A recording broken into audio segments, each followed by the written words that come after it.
airport mga katitay, pupunta tayo ng Putipot.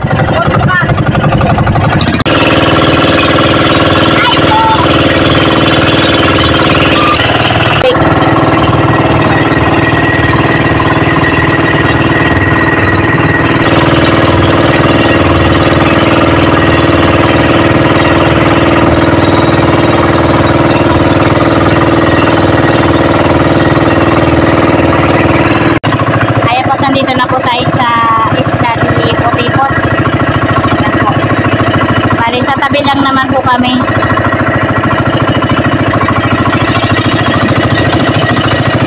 Ang linaw po ng tubig.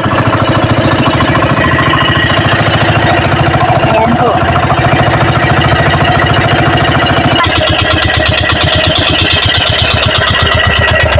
Ayan po yung tubig. Ang linaw.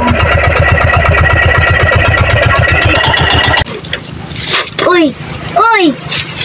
Ayan po, nandito na po kami sa tabi ng Putipot. Ayan po. Tarik ko yung bangka. Ayan po. Kami po bababa. Medyo malalim pa po. Ayan po hanggang ano pa ni Tito Deo. Paa pa po. Dito po malinaw ang tubig at mapuputi yung buhangin para ba itong Boracay. Ayan po, dito tayo maglalakad. Puputi ng buhangin. Ayan po.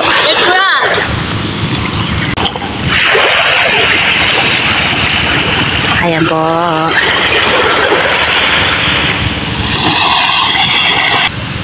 Nung huling punta po namin dito ay parang maraming malalaking bato dito, pero ngayon wata ay wala na. Ayan.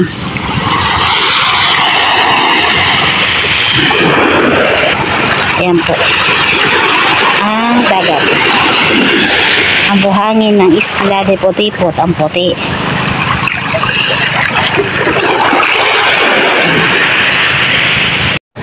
Ayan po, dito po may isang malaking bato.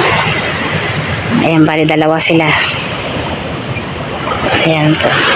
Bali nga siguro ngayon ay malaki ang tubig, kaya po hindi sila masyadong makita yung mga bato.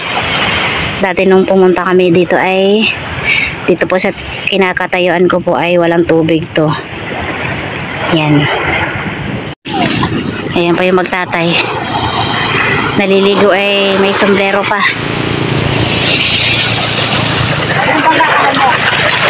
Yan po yung bangka. Nakatali po doon.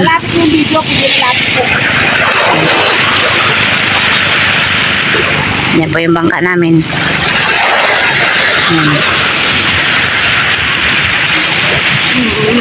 Yung dalawa ay naliligo na nakasombrero. Hi po.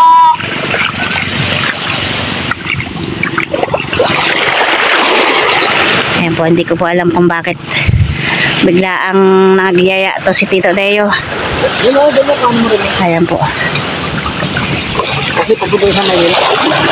Si mamayang gabi po ay babiyahe na po siya puntang Maynila. Bali hindi na po siya makakalaot. May bagyo rin daw po.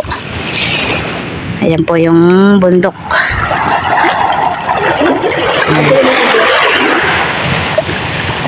Kasi hindi mama. Ang ari. Dahil po mga puno dito. Bali, bago po kayo makarating dito sa isla de Putipot po depende po sa takbo ng bangka. Ang ano lang po namin kanina ay 10 minutes hanggang 15 minutes. Andito na po kami. Yan.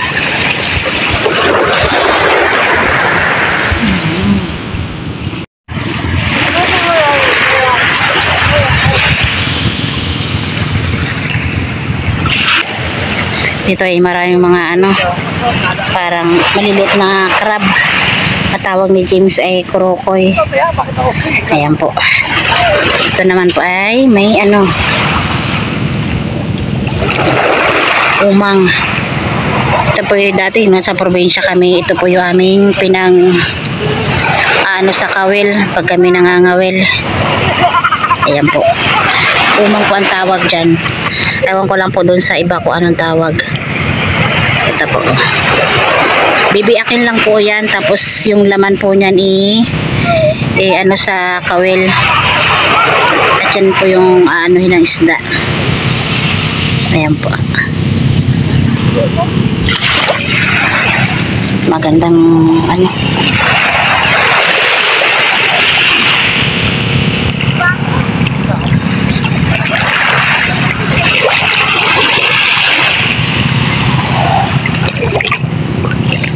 Sobrang linaw ng tubig. Saka ang puti ng buhangin. Sobrang puti. Ayan po. Bali doon naman po puro mga ano yan. Mga dahon po na nagkandalaglag dito sa mga puno. Ayan.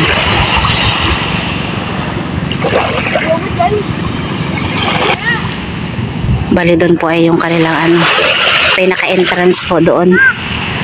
Hindi na po ako pupunta ron, baka tayo mapagalitan. Ayan.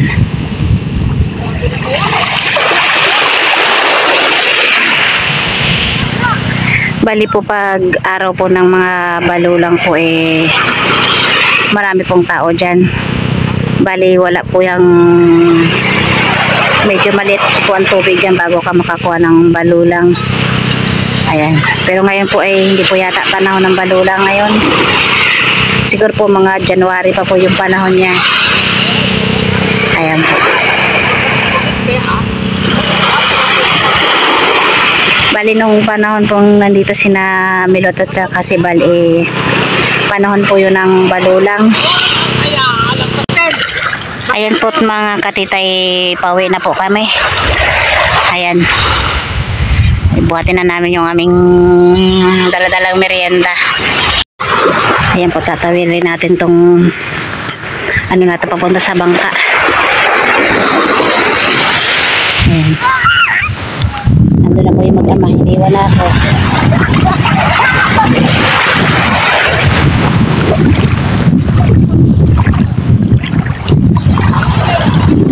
Sunduin mo ako dito. Sunduin mo ako.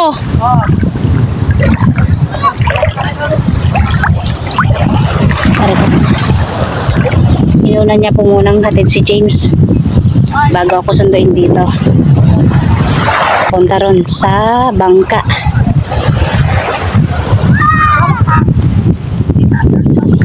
Ayan po.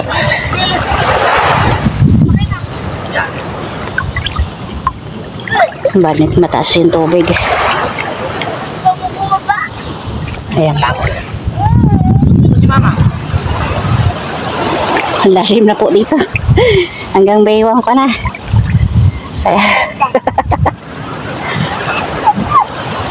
Hanggang baywang ko na ang tubig. Basa na yung bag ko.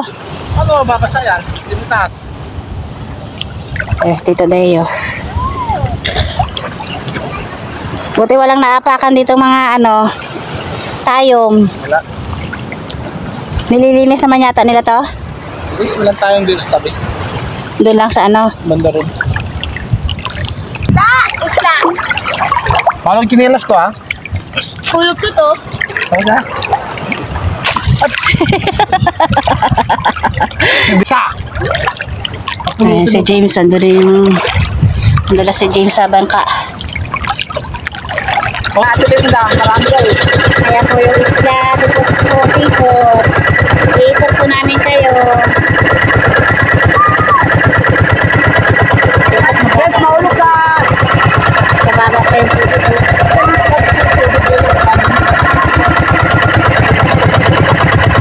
Ito po! hindi ba bawal ka?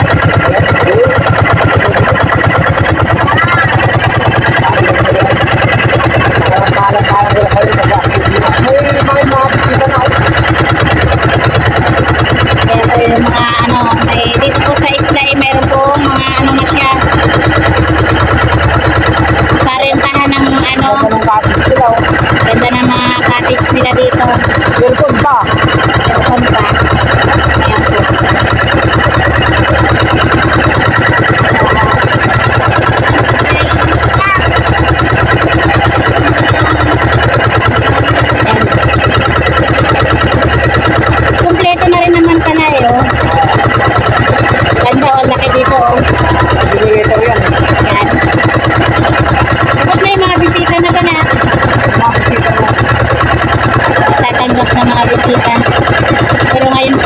hindi muna.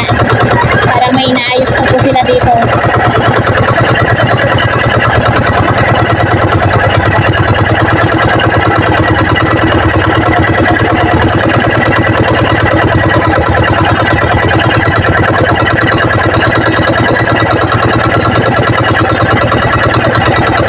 Sumo, ano yung sumo? Ay, nasa na. Ako sumo. Nakasunod.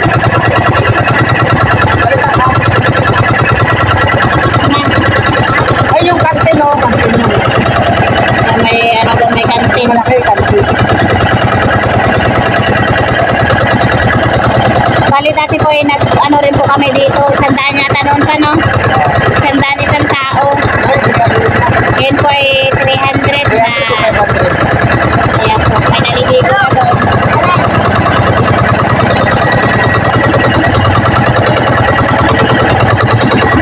Kaya po.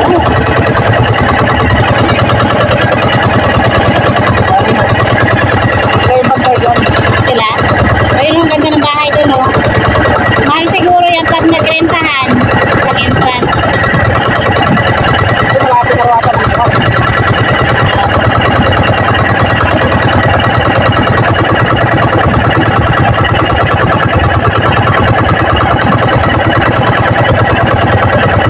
Aircon na.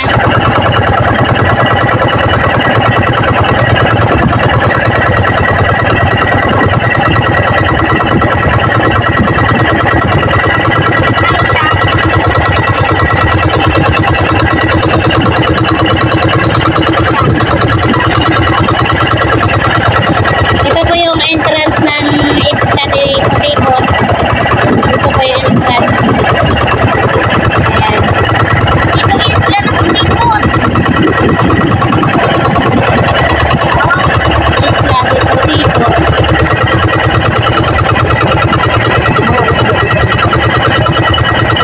Ayan po yung Isla de Tibon.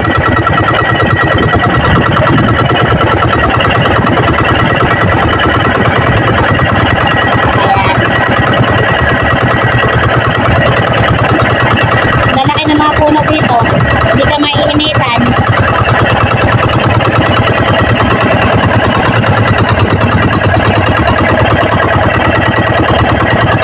Dito, mahal.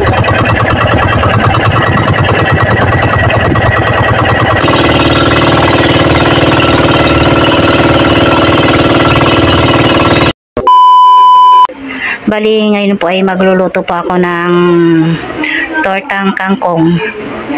Bali po, ito pong kangkong po ay nahiwa-hiwa ko na. Yan po, sa maliliit po.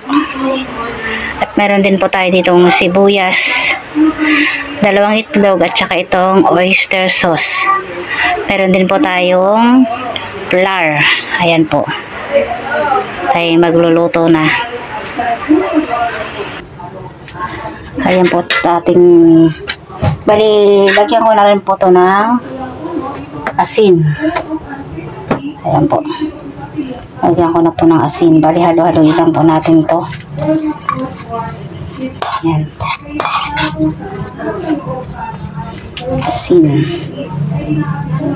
Lalagyan ko na rin po ng paminta. Ayan. Paminta. Lagyan ko rin po ng konting asukal.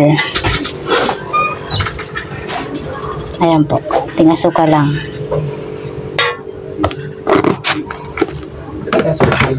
Sa torta. Bali, at lalagay ko na rin po toong ating sibuyas. Bali, pulang sibuyas na po yung nilagay ko. Ayan po. Nilat ko na. Ayan.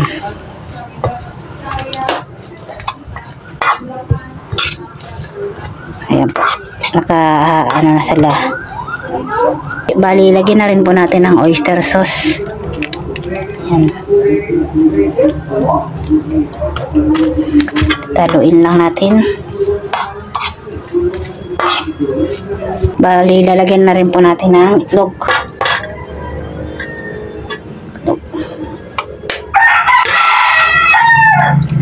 Bali, 2 itlog lang muna ilalagay ko. Yan po. At paghalu-haluin po natin ating itlog. Lalagyan ko rin po ng flour. Yan.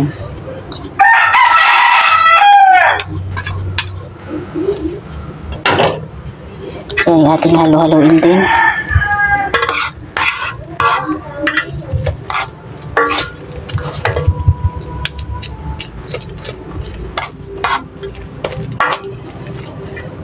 At dagdagan ko pa po ng konti.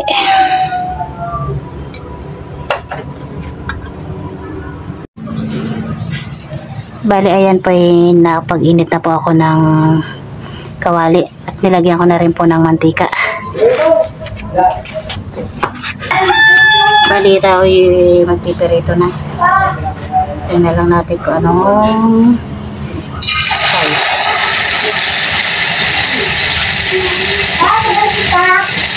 Dagat.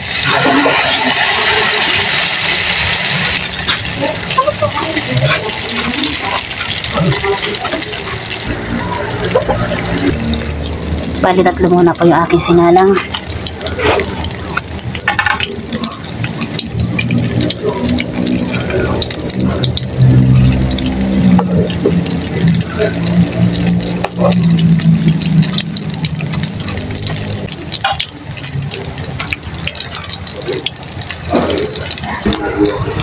Ayan po, bali, balik na rin na natin. Ayan. Perfect na perfect to ah.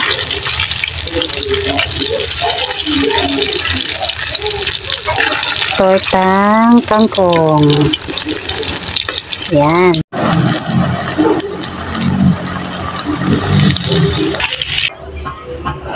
Ayan po mga katitay, luto na po itong ating tortang kangkong.